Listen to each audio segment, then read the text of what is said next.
People constantly talk about adobo and who makes the better one. And one of the most important parts of the recipe is the vinegar. Have you ever questioned which is the best vinegar for adobo? Well, that's what we're gonna figure out in today's test kitchen. I know this may seem weird to a lot of people, especially people who say, oh my God, everyone talks so much, can we just get to the cooking? Well, this show's not about that. This show's about figuring out and questioning the things that we never really questioned growing up. You have a recipe for adobo that you have in your house. You probably use brands like Datu Puti and Marca Piña, and have never questioned it because that's what your household used and that's what you use. And that's why a lot of these recipes, people say Datu Puti is the best or this one's the best. But have you ever tried making it with a different vinegar? Right? And when we talk about that, we don't necessarily just talk about foreign vinegars like balsamic and red wine vinegar and all these different things that might be a bit too expensive for the dish that we're trying to create. We want local. There are tons of local vinegars available and some of them are absolutely delicious. So maybe these flavors will impart flavor onto that adobo and maybe you'll end up having a better adobo. It is probably one of the oldest condiments ever because when alcohol was invented, vinegar was invented. Alcohol is any type of fruit or grain juice that was basically left to ferment. If you leave it long enough and it keeps fermenting even further, then live bacteria actually go into the liquid and then turn that alcohol into acid. And so that's what gives vinegar kind of its sour flavor. Now, the issue is that it can take up to a year for that whole process to happen. In the Philippines, since we have tons of fruit, it probably means we have tons of ways to drink alcohol, and it probably means we have tons of different types of vinegars. Something like coconut cider vinegar. You have pineapple vinegar right here. You have vinegars such as what they call here sukang puti, which is probably cane vinegar. Marca Piña also has what they call here sukang puti, and then they have cane vinegar. I'm pretty sure both are made from cane vinegar. Next, we have sukang sasa, which is nipa palm, which is actually one of my favorite and one of the most flavorful. Or you also have, well, this is just another variation of sukang tuba. So you might be asking, or you might not, how do you actually make vinegar? There's something that's really important when you make vinegar. After a while, when you have your alcohol that's fermenting even further, you're gonna have what you consider the mother. So for example, Bragg's sells a product that contains the mother. If you look closely enough, you see this weird alien gelatiny stuff floating in it. And that is active and live bacteria. So if you wanna make your own vinegar at home, you can by helping it out and making it a bit faster by taking something that has an active mother in them. How do you do that? Simple. I'm gonna use some rosé wine that I had. So this is our alcohol element. Depending on the proof and how much alcohol is in your liquid, you'll need to dilute it with some water. So this bottle of alcohol is at 13.5% alcohol. So I'm gonna dilute that with a quick calculation I'm gonna put in the description box with about 172 ml of water. That goes with the rosé. And then to that, I'm gonna add whatever vinegar I have that has the mother. So I'm just gonna shake this so I can get the mother out. And then same thing, we're gonna do 180 ml. That goes in here.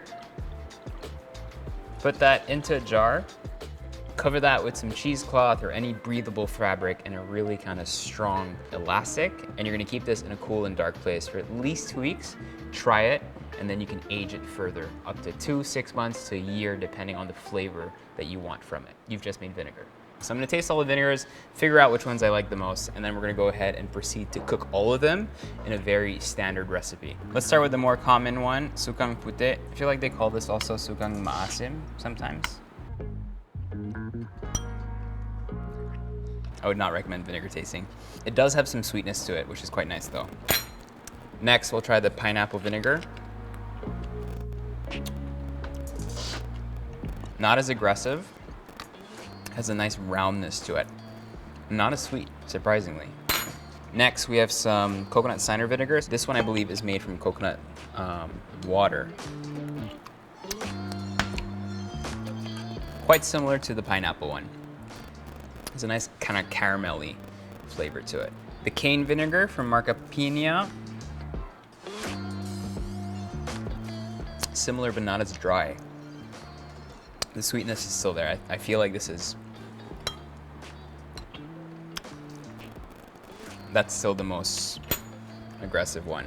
Sukang sasa, so this is the nipa palm. Woo. That's gonna be interesting. I feel like that with unpancit and stuff, this was probably the most intense in terms of flavor. And finally, sukang tuba. Guys, if you have acidity problems, this is not for you.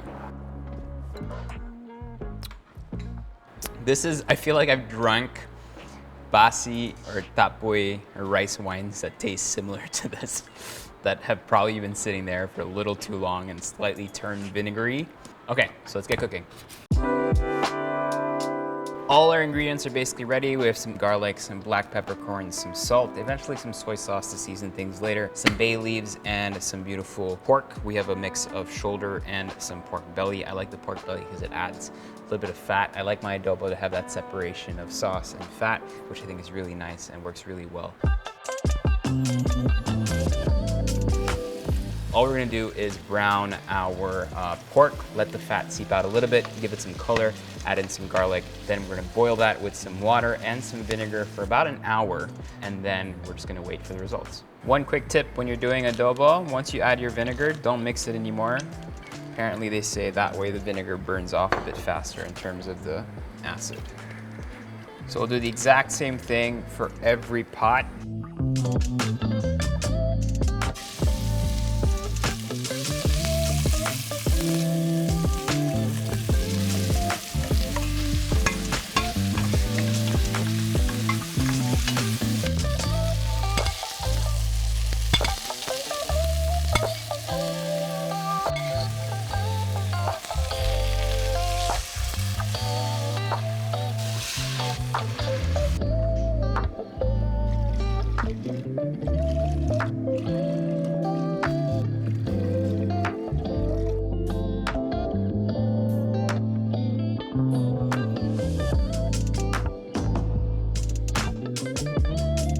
While waiting for everything to cook, quick little interlude. If you've seen this kitchen set, you might really admire our Smeg fridge, which looks absolutely amazing.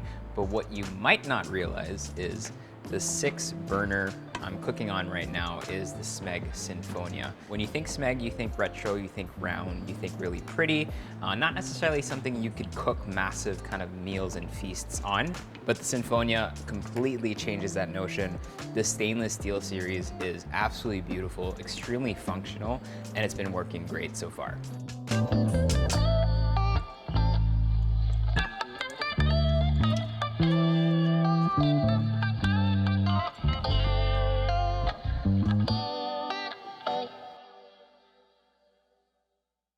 Everything's ready, everything's cooked. A couple of things actually to note, the different types of pans gave us different types of results, which is not surprising because of how different pans conduce heat. Some of them dried up faster than the others, so we had to add a little bit of water here or there. Some of them gave us a more deeper brown color. Something like the pineapple vinegar cooked down way faster than all the other ones and actually caramelized. Let's start with what you can kind of consider your classic one.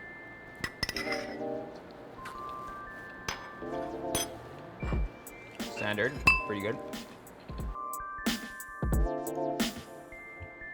The other, Marca Pina. Ooh, sharp.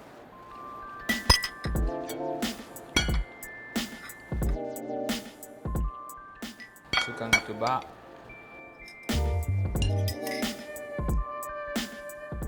Okay. And last but not least, our kawawa sukang sasa, which is done. I'm so sad. That's my pick.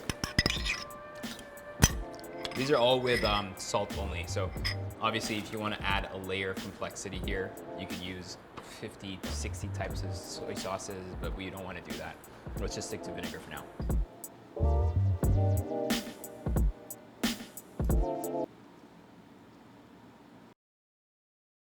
It's hard, huh?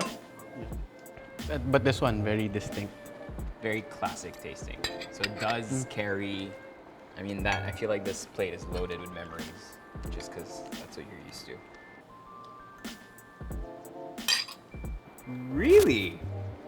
Why? Let's see if we're on board with this. So if we're judging based on familiarity, Yeah. definitely you'd go for 100%. that one. But then, if I'm looking for something that's medyo far from the taste of raw vinegar, like super not acidic, I'd really go for this one. Right? This one's a bit, this one's good, pero parang iba na siya. I'd use it if I were making things like asado or something.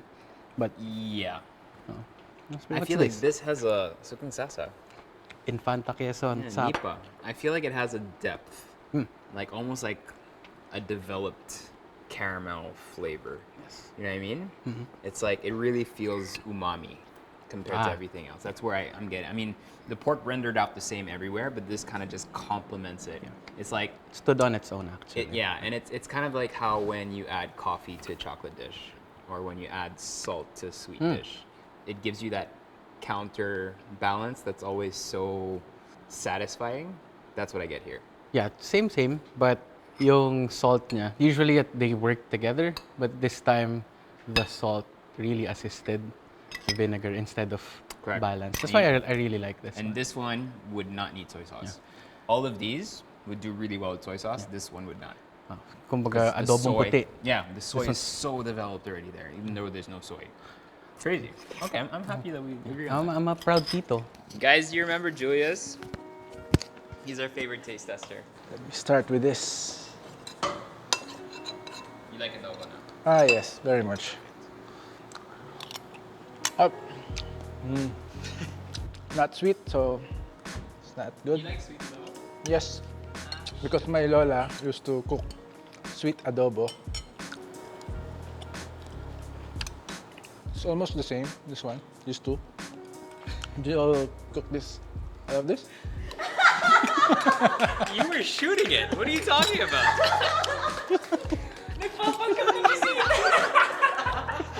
Why are you making chica with me? You were literally looking at me the whole time. Busog ako. Ang mga to? Alright? Ah, Okay, no bias. No bias. Yung sourness nito, nanonood siya. Since I like sweet adobo, feeling ko pag ito nalagyan ng sweetness, this will be perfect. If I gave you 2 cups of rice right now, what would you finish? This one. No bias, pero iba yung taste nito. Yeah. Go. This is unplanned. I was actually, my whole spiel to end this video was going to be something like, oh, we all have different ways of making adobo, and do your thing, and peace and love, guys. But clearly, there's a flavor bias. So if you guys haven't tried it yet, apparently 3 different Filipinos grew up in 3 different provinces, who grew up in 3 different families with 3 different moms, prefer the sukang sasa from Infanta Quezon to make your adobo. And if you haven't, and you've been making adobo with white or distilled cane vinegar, that's completely cool. Just try this out and see if it changes your mind. I think it changed mine. If there are other things that are way too laborious for you guys to test out, and you want us to test it out for you and break some cooking myths or cooking traditions that you've done over and over again but never questioned, let us know. We'll question it for you. Peace out.